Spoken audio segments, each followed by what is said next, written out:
You need to know what it is you don't know. And a lot of people have no idea what it is their purpose is. We are here for a very specific, definite purpose. And I am a firm believer that our purpose is found in someone else's pain. So there's a pain or problem that people are experiencing in this world that you've been called to bring the problem, the solution, the healing to. Welcome to I Share Hope, the podcast where world leaders share their real stories of hope and how you can use actionable hope to start changing your life today. And now, here's your host, Chris Williams. Hello, sir. Good morning. Hey, Chris, how are you? Good, Ben. Is it Ben Kubassek? Is that how you say that last name? Well, it's close. Kubassek. Kubassek. I can do that. You can do that? Oh, great. So are you in Romania right now? I'm in Romania right now. No kidding. Down at the southeast corner, close to Bulgaria. So you are 100% full-time in Romania. That's home, right? Yeah, it is now. Since Crazy when? as it sounds, yeah. Since when? Well, I'm here full-time, moved here just a little over 4 years ago, but I started coming here 20 years ago. Okay. And you've got that fantastic Canadian accent, so that's where you're from, right? I didn't think I had an accent, period. Well, you know, it's always somebody from somewhere else that points it out, right? Oh, for sure. Where are you from? Memphis, Tennessee, born and raised here. Oh, wow. Yeah.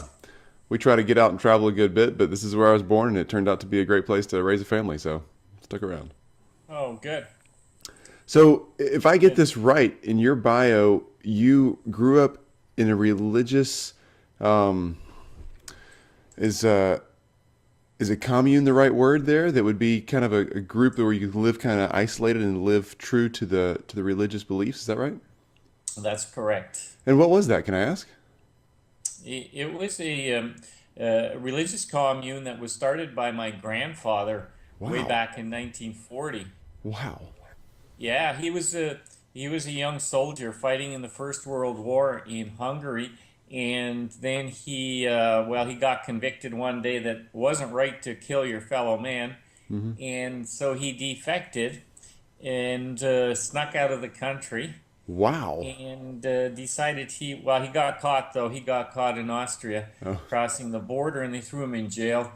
But anyway, he was smart. He invented an anti-pickpocket device, won his way out of prison. And then he got thinking, there must be a better way to live than killing each other. So he read the Bible, and there he found the first church lived together and had everything in common. Nobody called anything his own. So he said, "Oh, well, that's a great concept." And he came over to America. He arrived in New York first of all, and he thought he would get a job and make lots of money, and then he could start one of these communes.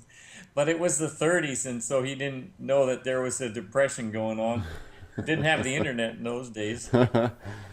Anyway, he ended up in Canada then. He got a job at Ford as a tool and die maker, and he just followed his dream of starting one of these communes. And I was born into it. Wow. Against my will. You can't fight much when you're that young. Yeah, no kidding. But life's all about choices. You may not have a choice of where you're born, but you certainly have a choice of where you go from there. And, Sure. it was a very sheltered way of life. We didn't have TV, radio, or newspaper. We had no contact with the outside world. Wow. And so it was a challenge to leave there, because I was not just leaving, the financial security that I knew in my family. As far as they were concerned, I was leaving the faith, and that was something that I would be punished for by having not allowed any contact with my family or friends or anybody that I knew for, that 21 years of my life. I was 21 years old at the time. Wow. And so, I said, well, how am I going to get a job without an education? Because I only had an 8th grade education and was, just a little over 13 when I finished school, and because it needed me to work on the farm. Yeah. And the idea was that if you educate young people, they may come up with ideas that would lead them away from the commune. Wow. And so that was a dangerous thing in their minds. And however, all this was preparing me for my my my destiny, my calling, and that was to I had to start my own business because that was the only option without money, contacts, or education. And however, I had a real passion to learn. And so I even snuck books into the commune, and I secretly took an online course from ICS, International Correspondence Schools. That's awesome. and and to this day, I mean, I'm reading, at least a book a week, and I even got to go to university. It was only for one day to teach, but at least I made it to university. That's so cool. And as a teacher, nonetheless. Yeah. Yeah. That's fantastic. And so I got into business, and I became a success. My goal was to become a millionaire and retire by the time I was 50. Well, by the time I was 27, I had reached my life's goals, but I Wow. crashed mentally, physically, and spiritually. I had a complete burnout, and that's what led me to write my first book, Succeed Without Burnout. And it's because I was born into this religious commune and was not at all prepared for the real world. I didn't have the education, I didn't have the experience. And so those two things can, add a lot of stress to, Yeah. the learning curve is just that much steeper. And however, I got through the burnout. I realized, though, some key concepts. And one was that we don't burn out because we are doing too many things. We burn out because there's too many things we are not doing. And Really? so that was that concept that really led me to take what I was doing before burnout and just plus that 10 times over and still never even come close to burnout. Really? It's because there's a limiting factor of 24 hours in a day. Yeah. So there's 5 areas of life that if we focus on them every day, it's impossible to burn out. And the faster we move, the better balanced we need to be.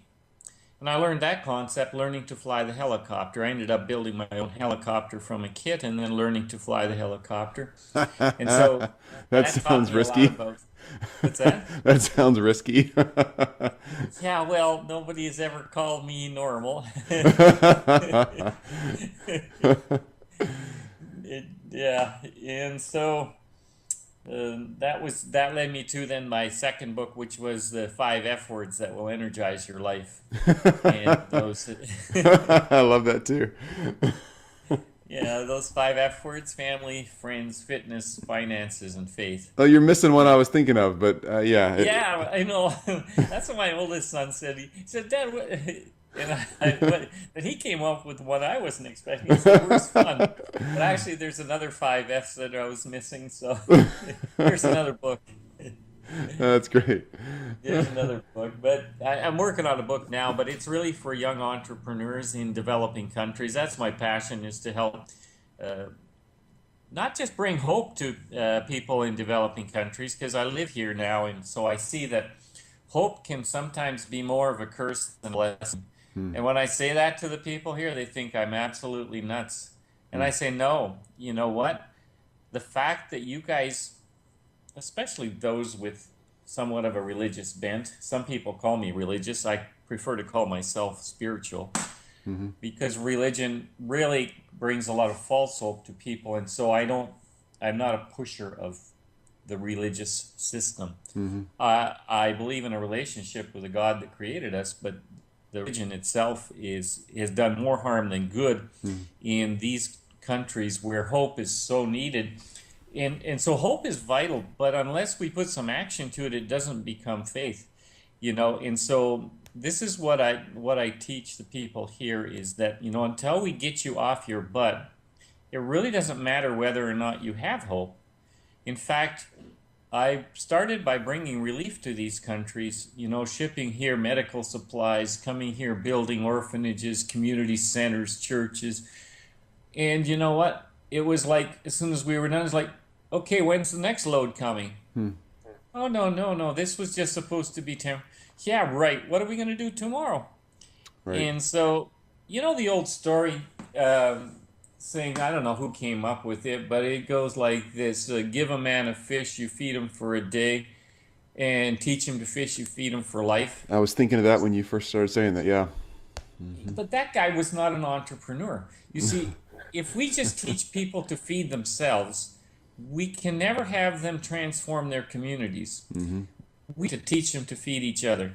Right. And that's what an entrepreneur does. And that's why I think entrepreneurs are the missionaries of the future. They're the relief. They're the ones that can transform these developing countries and really bring true hope to, to people that, they're just reaching out for something.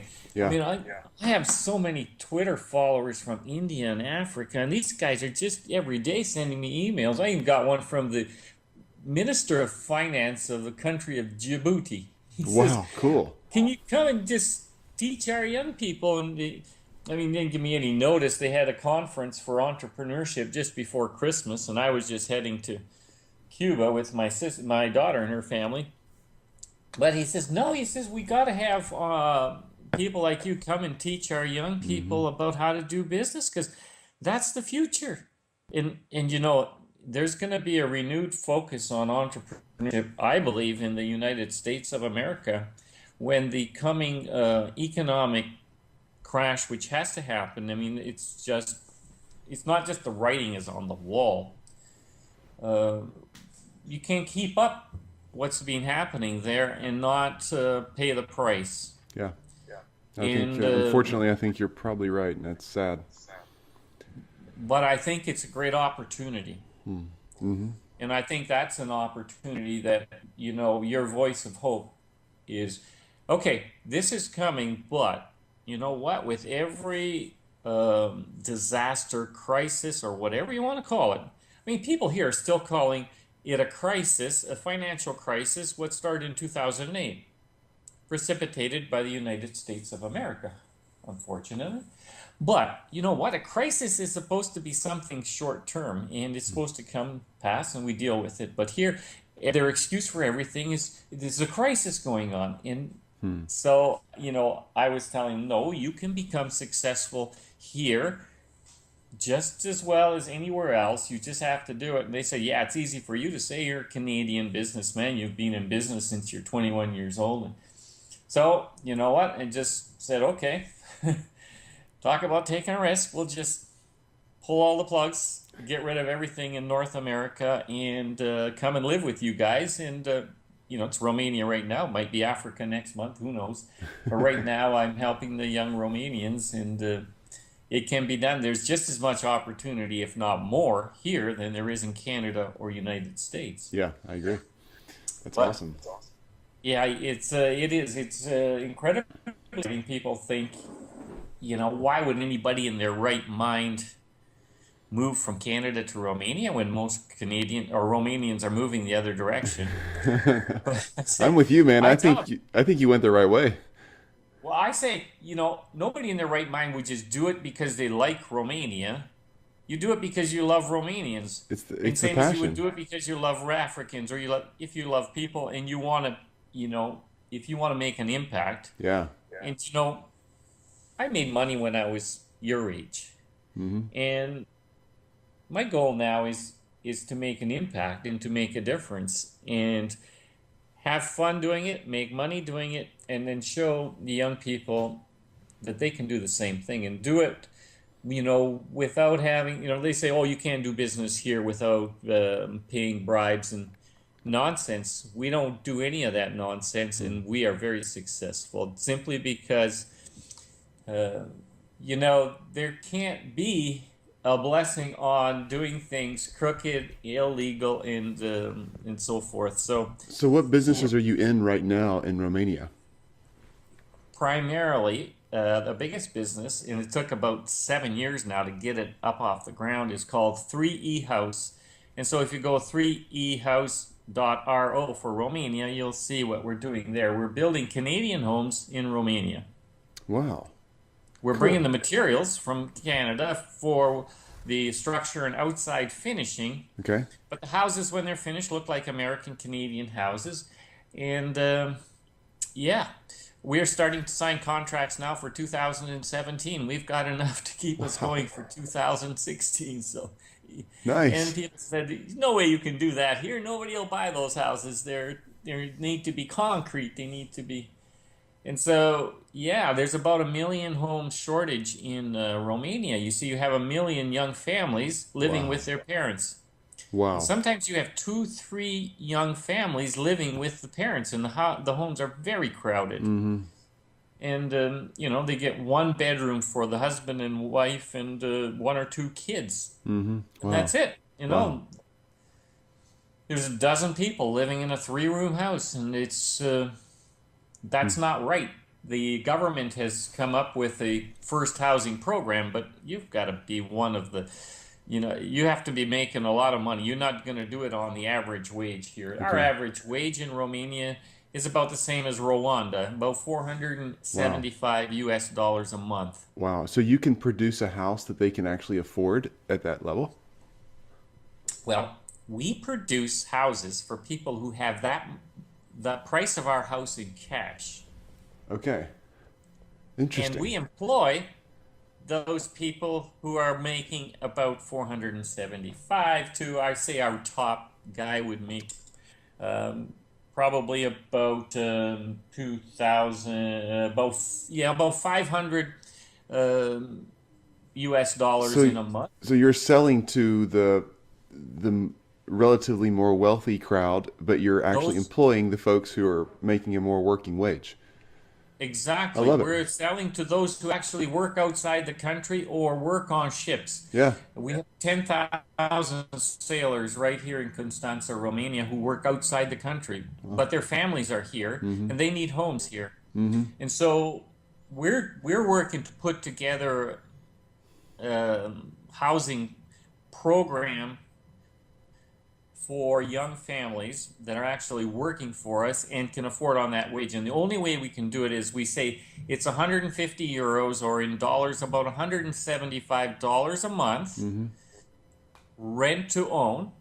So we'll take you into this house, and we're just building these houses out of the profits of those other houses. Okay. So we don't have any real funding program because the EU hasn't really gone on to that. They've got a lot of funding programs for agriculture and small business, but not for housing, and that's why there's such a crisis here for housing.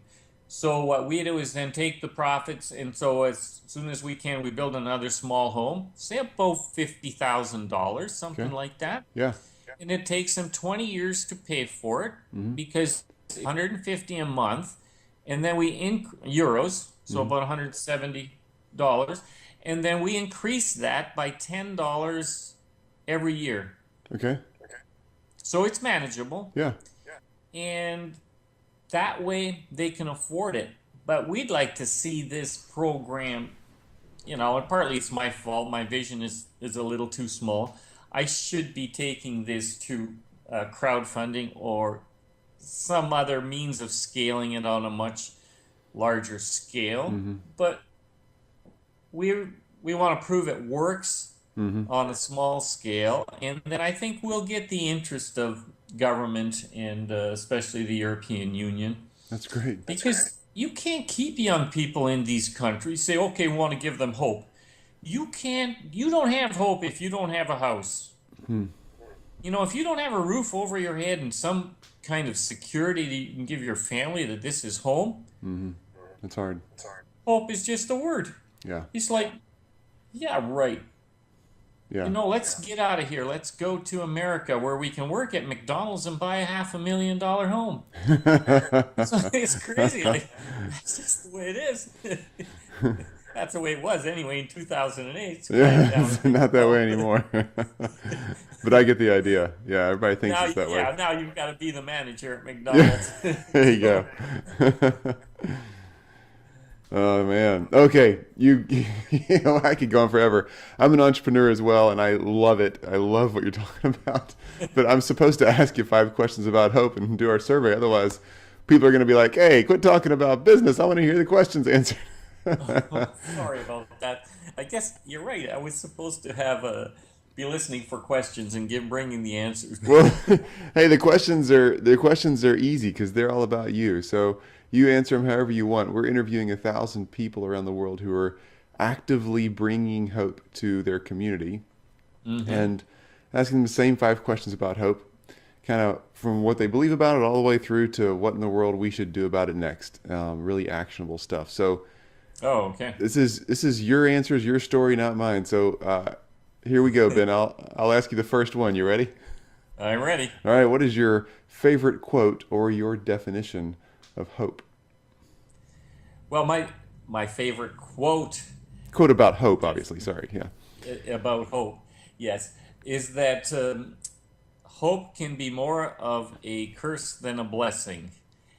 And what I mean by that is that unless people have put some action to their hope, in other words, turn it into faith, they can just be sitting and waiting for a better day when really they're the ones that need to take the action and the results will follow. And That's so, yeah, that's interesting. So you just converted hope into faith. So you said once they put action to it, it converts into faith, I think is what you're saying. that's right. I've never heard somebody express it just that way. I've heard people talk about hope and faith or versus faith and the connection, but hope with action equals faith. Huh. Interesting. Okay. But you could also Yeah. look at that once we do have faith and we take action, we have hope that really is sustainable and actually means something. Otherwise, it's a false hope. We've heard the saying, the term false hope. We give people a false hope. That means that we make them think that somehow things will be better. Yeah. I'm They'll with just you. get better. I think the action part's critical. I really do. I have a hard time in my own head separating faith from hope. They seem like sort of parallel themes and maybe at some time the same thing. And action has to be with either one of them to make either one of them worth anything. But yeah. Well, yeah, I mean, there's faith, there's hope, and there's charity. And I think once we have faith, which means that we have enough belief in ourselves, in our abilities, and perhaps that's others around us. As I say in my book, The 5 F Words, when I talk that will energize your life, and I talk about faith, I talk about 3 kinds of faith. First of all, faith in ourselves, and secondly, faith in others, those around us that can help us achieve our dreams, our goals, and then faith in a higher power, in a creator, in God. And what I say in the book is that uh, one without the other is really meaningless. In other words, in these developing countries where we feel and we know that hope is absolutely critical, otherwise people give up. Yeah. They've just quit. We see a great element of distrust. They don't trust anybody simply because they've gone through, especially here in Romania, the communist system, and they've seen how brother turned brother in and Yeah. just betrayed them, and so that's why I believe that that hope and trust, hope and faith are not the same thing. They are parallel. I believe that we need to have hope, but if we only have hope, we just sit and hope and wish that things get better. If we have faith, we start to take some action. We believe in ourselves. We believe in the system. We believe that our abilities, and we actually do something. And so that's why I'm a believer that once you have hope and faith, that you have charity, and that is essentially love. And with love, we comes the care and concern for our fellow man. And so then we really have an impact or a change in transformation in our communities. Yeah. You're right there. All right. Question 2. I love it. Question 2 is, who shared the most hope with you? Who in your life has really given you that kind of hope to hang on to? Well, leaving a religious commune that I was born in, leaving that was quite a challenge, because I had to say goodbye to my friends, my family, any financial security I had. And as far as I was concerned, the elders told me I was leaving my faith, and that of course I was destined for hell because I was going against the will of God for my life. Wow. But I have a great mother. She's still alive. She's 88. She still runs her own business, and call her 3 times a week from Romania. And she says, I don't have too much time to talk. I've got clients waiting. But my mom and my dad, even though they knew that they took a lot of flack for it, they really stood behind me. And what's one thing, as parents, we can have such an impact on our kids. And they said, you just go for it. What you are, my mom would always tell me, is God's gift to you. But what you're going to become one day will be your gift to God. Wow. And so that was, for me, that's all the hope I needed. That was all the inspiration. That's sweet. Yeah. That's a great story. All And right. so, and even when I moved to Romania, she said, I'm going to miss you like crazy, because I've seven kids, but I call her and visit her more than the rest put together. But she said, if that's what you feel, your life's purpose is and your calling is, I'm all behind you. And that's, too many parents divorce their kids. They don't just divorce each other, they divorce their kids. And that's not really an option. So we can really, before we can bring hope to the world, I think we need to bring hope to our own. I know we need to bring hope to our own family and our own kids. And so I do the same for my kids. I encourage them to, you don't need to go to university or follow any path in life other than that which you feel you're called to do and what excites you and you're passionate about. And so, that's where I got my hope from my mother and my dad. That's great. That's great. All right. Question 3. Take us back to a time in your life when you really had to rely on the hope that you're talking about to get you through a tough situation. What was going on? What was it like? Oh yeah, I call it my best worst experience.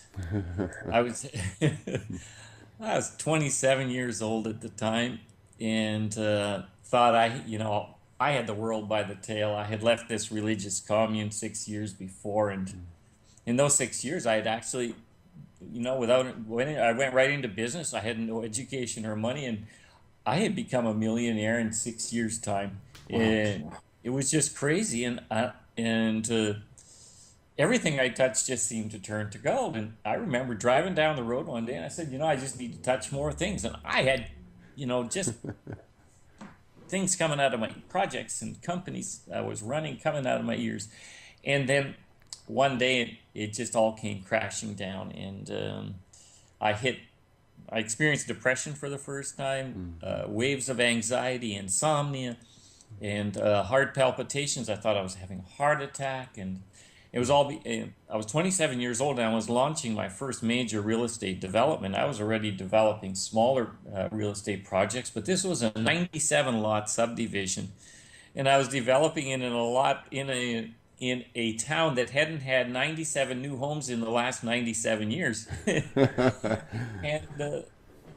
And then when all the quotes came in for servicing, and it just all hit me, it was like, man, I put everything I had into this, and now it's going to just sink me. Actually, it made me a ton of money, but that's, these things, fear, it can just get you, and, it's false evidence appearing real. But, if it appears real, it is real. And I remember then going to my doctor and saying, listen, I've been thinking about just committing suicide because I can't sleep. I don't want to work anymore. I go into my office in the mornings. I just close my door and put my head on my desk and just sob. And he says, oh, he says, I've seen this. I know what it is. He says, I've seen it in doctors. I've seen it in professors. I've seen it in pastors. And I say, yeah, what is it? He says, well, he says, what you're experiencing is a complete physical, mental, and spiritual burnout. And he says, you know what? If you keep doing what you're doing, you know, you will kill yourself. And he says, unfortunately, people who've gone through your experience have a 50% chance of doing it again. And if you do it twice, 75% chance of burning out the third time. So, oh, that's all I need to hear. I says, you know, it's just the fact that he says, you know how you were once on fire? I said, yeah, that's the very thought of never being like that again that, you know, makes me want to end my life. Yeah. He says, well, you know what? If you'll take my advice, he says, you'll not just get through this, but because you've been through it, you'll be able to help a lot of people that are going through it. Because you'll be able to say, I know where you're coming from. It's one thing to say, I know where you're coming from, but you were never there. It's like saying, oh, you say, I'm from Memphis. Oh, yeah, I know where you're coming from. No, you don't. You've never been here. You're right, I've never been there, so I don't know where you're coming from. Yeah. So anyway, he says, go away and leave your business and just go, you know, vacation with your family, because if you leave them, you'll miss them. And so I did. I just packed up and went to Florida and said, I'm staying here until I feel better. And so, yeah, it took 15 days and I couldn't stay away anymore. And that started my healing process. But during that 15 days, I learned the key, and that was what gave me the hope, was that burnout was not caused by doing too many things. Burnout was due to the fact there was too many things I was not doing. And as a AAA personality entrepreneur, that's what I needed to hear. Yeah. I didn't want to hear, oh, I got to do less. Because we bored to death. Yeah. Yeah, I mean, hey, I realized there was things I wasn't doing with my family. There was things I wasn't doing with my fitness. I wasn't working out. I wasn't eating right. I wasn't feeding my mind. There was 100 wasn't doing. Yeah. And so I started to add those into, you know, develop those habits and add those into my routine. And getting up earlier. Yeah. Now, the winter I get up at 5. In the summer I'm up at 4. It's like, you know, that's an ungodly hour, some people think, but actually it's my holy hour. So that's the hope. You know, once I got a hold of that concept and the hope that I could get better, man, that was it. I wasn't instantly healed. It took me totally 6 months then to completely get over it. Wow. But you know, that was 30 years ago, and I have not ever come close to burnout since then. But there you go again. You got that faith or hope, and you've put action with it, which makes You it got very it. real. If I would have just sat there and said, hey, give me some hope, but did nothing about it, Yeah. and that's, I'm not saying you don't need hope. I'm saying you need hope and faith. Sure. No, I got you. I'm catching on. All Because right. I don't think you can have faith and not have hope. You say, oh, I'm full of faith and man, I'm conquering the world. I want to transform my community. I want to make a difference in the world. But gee, I just feel like a victim, because hopeless people feel like victims. Yeah. Oh, we got it here. I tell you what, the victim mentality, it's a real curse. That's the same thing here. I mean, it's the way people are wired. I think a lot of us are wired to feel like it's somebody else's fault. Yeah. Hey, let me ask you question 4. How are you sharing hope today? What are you doing in life to share hope today? Obviously, you're building houses, you're helping young entrepreneurs, you're writing books. You're doing so much. Is there anything unique that you haven't already talked about that you're doing that just adds a little hope or faith with action to somebody else's life? Yeah, it kind of happened by accident.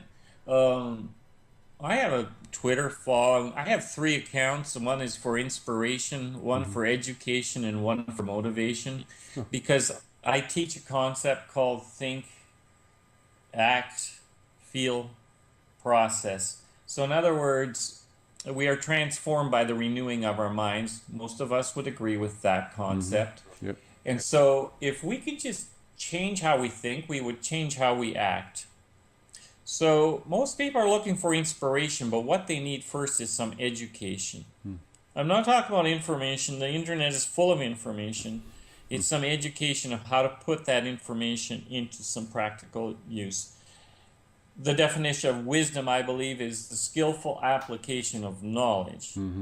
But we have to start with knowledge, and that's why my website, Know, Go, Grow, has been such an inspiration for young entrepreneurs in developing countries. And this is where I see my legacy is leaving what I know with young people in developing countries, because I can give it away and I still have it. I go to the next country, give it away, and still have it. Yeah. And so I started sharing this knowledge on one site, on one Twitter account, and then I started sharing motivation on another. And motivation and free tools for young entrepreneurs in developing countries. And then I have another one where I share just inspiration. It's just, all about everything from spiritual to wellness to those kinds of things. That's just great. We're holistic beings. So if our head isn't right, like if we're not thinking right, we're not going to be feeling right. We're going to suffer. Our mind follows our body, and our body follows our mind. So it's an interesting cycle there. And so so I started sharing this stuff, and people just, especially in India and Africa and some of the Asian countries, just started really following me and just encouraging me, like, hey. One guy sends me a message on Twitter. It's like, I want to commit suicide, and I think I'm going to do it tomorrow. And it's like, hey, guy, no, if you'll just do this for the next 30 days, and I'll check with you every day. You'll just report back that you've done what I'm telling you, and you'll get through it. I know where you're coming from. I was ready to commit suicide myself. And so, it's been so encouraging, and to see, I've got like 200,000 followers now in these 3 accounts. That's just great. to happen just over a year. It's like they just come out of the woodwork. And so once you start, it's because of impact. If I did it looking for income, and saying, I have one son, he keeps asking me, Dad, when are you going to start monetizing your following? It's like, okay, yeah, son, it's going to happen one day. But right now I'm just too busy impacting them. That's great. So, that's a great thing. I call it the platform. So it's one of the P's from my new book, the 52 Days to Launching your new business as a young entrepreneur in a developing country. I can't wait to see that one. That's a cool idea. It's so neat. Yeah, I think it's going to have a lot. And the book, and then I'm putting together a 5-day master class, because I've been contacted from countries from Rwanda, Djibouti, and even from one university in the United States to come and share entrepreneurship with university students, because that's, if we could just introduce entrepreneurship to these young people before they leave that university, thinking that all they had to do was get an education and get a job and they'll be successful. Yeah, that's not all of it. No. Good. Yeah, All right. sharing hope. Question 5, the last one. What is your kind of ABC steps, the simple 1, 2, 3s? It's action time. So we're going to hang up this call, and I'm going to go live the rest of my life. And what are you going to tell me to do next when I walk out of here? Or the listener in our Hope Tribe that's just trying to grab onto this thing and say, okay, well, what do I do next? What is it? So find what it is. To share hope, or to add hope to somebody else's life. And in your world, that could be entrepreneurship. It could be just very actionable faith and hope. What do I need to do right now? Just the simple ABCs to start doing that. What do I do next? 5 minutes from now, what do I do? You need to know what it is you don't know. And a lot of people have no idea what it is their purpose is. And we are here for a very specific, definite purpose. And I am a firm believer that our purpose is found in someone else's pain. So there's a pain or problem that people are experiencing in this world that you've been called to bring the problem, the solution, the healing to. And if you'll think about what it is you're passionate about and see if you can link that to someone else's pain, not your own pain, and then become a student of that. So first of all, know. So educate yourself and never stop educating yourself. That's the first thing. The first thing to do is just start reading and I've got on my website recommended reading, and Awesome. there's all kinds of books there. And that's how I educated myself. Is just reading. And so first of all, learn. And then second, take action. Don't wait until everything's just right. Just start. Just start. That's why I say no, go. I don't say no first and then grow and then eventually go. No, just go. Yeah. So first one is no, and the second one is just go. Just get started. Start with what you know, with what you have. You don't need, I've started probably, 30 or 40 businesses to this point in time. Yeah. I don't think a lot, is this thing going to work? Or I tell people I've more than most people I know, but you know what? I've also won a few times.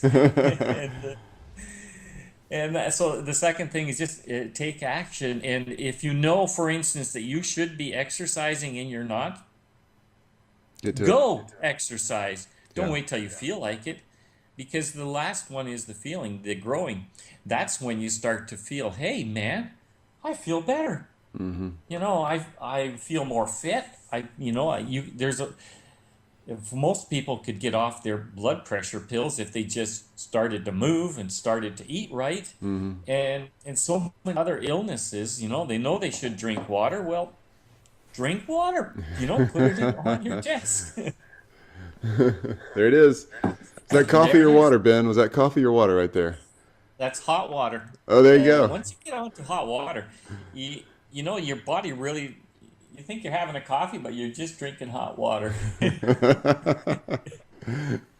Okay, I love it. So that know, go, grow, and then feel, that is great advice, and that's what your websites are all about. I should have seen that coming, but you're true to your message because I can tell you believe it.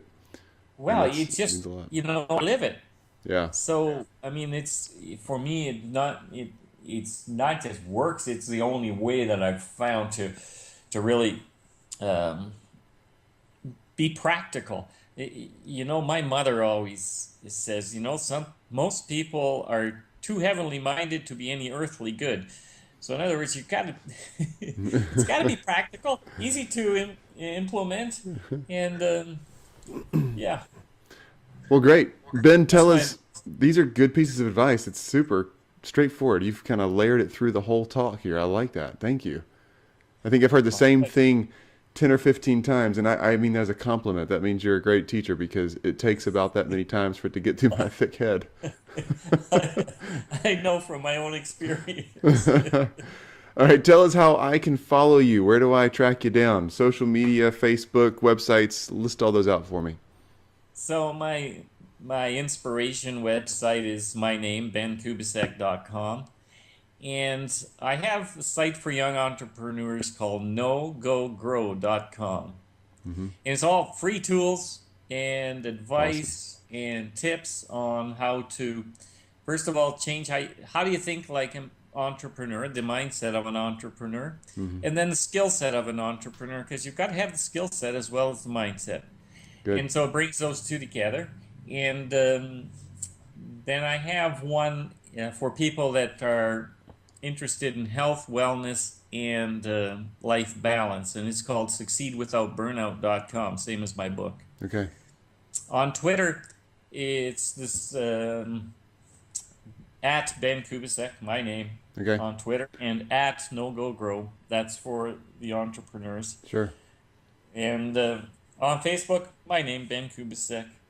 Nice. So that's my platform, I call it. That's great. I love the platform. So we're going to put all those things also at isharehope.com, which is our website, but we'll have an interview page set up with Ben Kubassek's name on there. And in case you're wondering how to spell it, it's Ben Kubassek, Kubassek.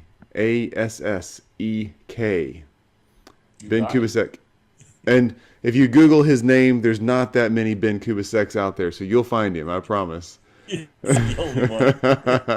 But hit the website. We'll have all of Ben's links on there, as well as the notes from this interview and a lot more things about Ben, so you can really connect there. Also, you can connect on my Twitter handles, Chris Williams HQ. That's Twitter, Facebook, Instagram, wherever you want to go. Chris Williams HQ. And let us know what you're doing. I'd love to know if you're an entrepreneur out there and you're doing things like Ben is doing, or you're trying to implement things that Ben's talking about here. Shout it out there. Connect Ben and I and you, and let's have that conversation, because I want to follow what's going on, and I know Ben wants to get involved, because that's what he does. He's a get involved guy. There's no way around that. You got her. Awesome. So Ben, just a couple of random questions here. You leave the religious commune, and in 6 years you're a millionaire. I mean, were you shocked? Obviously you're determined and driven and all that, but I mean, really, were you like, holy cow, forget the burnout, but really, I just did that? Yeah, I mean, it really amazed me I bet. It's awesome.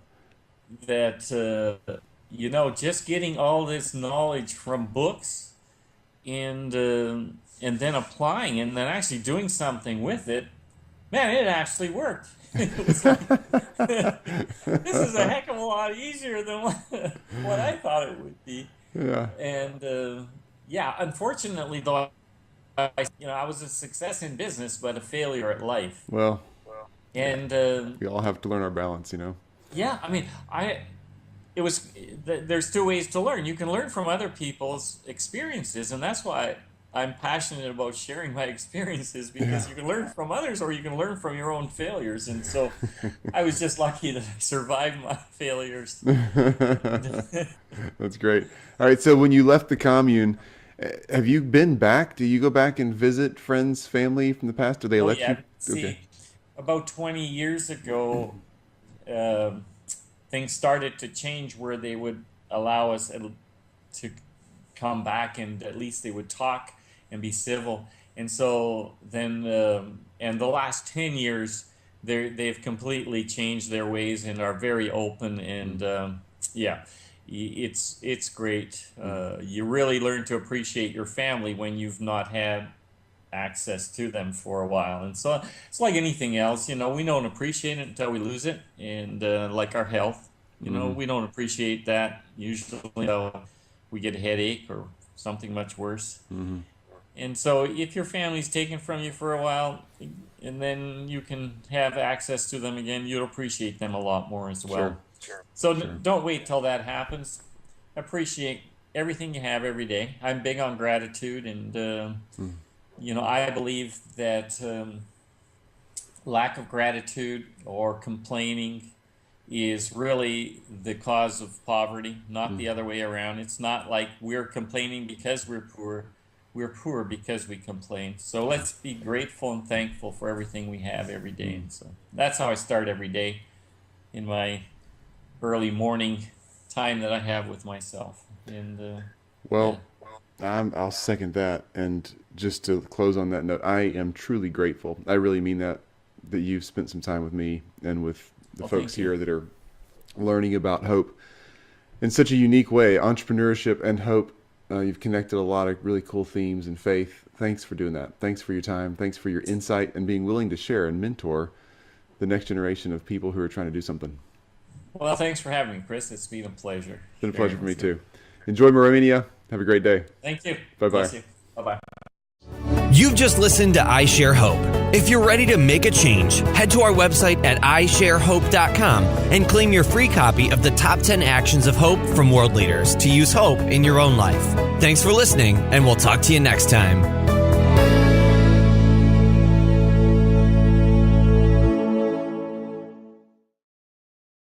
You've got that fantastic Canadian accent, so that's where you're from, right? I didn't think I had an accent, period. Well, it's always somebody from somewhere else that points it out, right? Oh, for sure. Where you're from? Memphis, Tennessee, born and raised here. Oh, wow. Yeah. We try to get out and travel a good bit, but this is where I was born, and it turned out to be a great place to raise a family, so stuck around. Oh, good. So if I get this right, in your bio, you grew up in a religious, is a commune the right word there? That would be kind of a group where you live kind of isolated and live true to the religious beliefs. Is that right? That's correct. And what was that? Can I ask? It was a religious commune that was started by my grandfather way Wow. back in 1940. Wow. Yeah, he was a young soldier fighting in the First World War in Hungary, and then he got convicted one day that it wasn't right to kill your fellow man, and so he defected and snuck out of the country. Wow. And decided he got caught though. He got caught in Austria crossing the border, and they threw him in jail. But anyway, he was smart. He invented a challenge to leave there, because I was not just leaving, the financial security that I knew in my family. As far as they were concerned, I was leaving the faith, and that was something that I would be punished for by having not allowed any contact with my family or friends or anybody that I knew for, that 21 years of my life. I was 21 years old at the time. Wow. And so, I said, well, how am I going to get a job without an education? Because I only had an 8th grade education and was, just a little over 13 when I finished school, and because it needed me to work on the farm. Yeah. And the idea was that if you educate young people, they may come up with ideas that would lead them away from the commune. Wow. And so that was a dangerous thing in their minds. And however, all this was preparing me for my my destiny, my calling, and that was to I had to start my own business, because that was the only option without money, contacts, or education. And however, I had a real passion to learn, and so I even snuck books into the commune, and I secretly took an online course from ICS, International Correspondence School. That's awesome. and to this day, I'm reading at least a book a week, and I even got to go to university. It was only for one day to teach, but at least I made it to university. That's so cool. And as a teacher, nonetheless. Yeah. Yeah. That's fantastic. And so I got into business, and I became a success. My goal was to become a millionaire and retire by the time I was 50. Well, by the time I was 27, I had reached my life's goals, but I crashed mentally, physically, and spiritually. I had a complete burnout, and that's what led me to write my first book, Succeed Without Burnout. And it's because I was born into this religious commune and was not at all prepared for the real world. I didn't have the education, I didn't have the experience. And so those two things can, add a lot of stress to, the learning curve is just, you need to know what it is you don't know. And a lot of people have no idea what it is their purpose is. We are here for a very specific, definite purpose. And I am a firm believer that our purpose is found in someone else's pain. So there's a pain or problem that people are experiencing in this world that you've been called to bring the problem, the solution, the healing to. Welcome to I Share Hope, the podcast where world leaders share their real stories of hope and how you can use actionable hope to start changing your life today. And now, here's your host, Chris Williams. Hello, sir. Good morning. Hey, Chris, how are you? Good, Ben. Is it Ben Kubassek? Is that how you say that last name? Well, it's close. Kubassek. Kubassek. I can do that. You can do that? Oh, great. So are you in Romania right now? I'm in Romania right now, No kidding. down at the southeast corner, close to Bulgaria. So you are 100% full time in Romania. That's home, right? Yeah, it is now. Since Crazy as when? it sounds, yeah. Since when? Well, I'm here full time. Moved here just a little over 4 years ago, but I started coming here 20 years ago. Okay. Did an anti-pickpocket device, won his way out of prison, and then he got thinking, there must be a better way to live than killing each other. So he read the Bible, and there he found the first church lived together and had everything in common. Nobody called anything his own. So he said, "Oh, well, that's a great concept." And Hmm. he came over to America. He arrived in New York first of all, and he thought he would get a job and make lots of money, and then he could start one of these communes. But it was the 30s, and so he didn't know that there was a depression going on. Didn't have the internet in those days. Anyway, he ended up in Canada then. He got a job at Ford as a tool and die maker, and he just followed his dream of starting one of these communes. And I was born into it Wow. against my will. You can't fight much when you're that young. Yeah, no kidding. But life's all about choices. You may not have a choice of where you're born, but you certainly have a choice of where you go from there. And Sure. it was a very sheltered way of life. We didn't have TV, radio, or newspaper. We had no contact with the outside world. Wow. And so it was a challenge.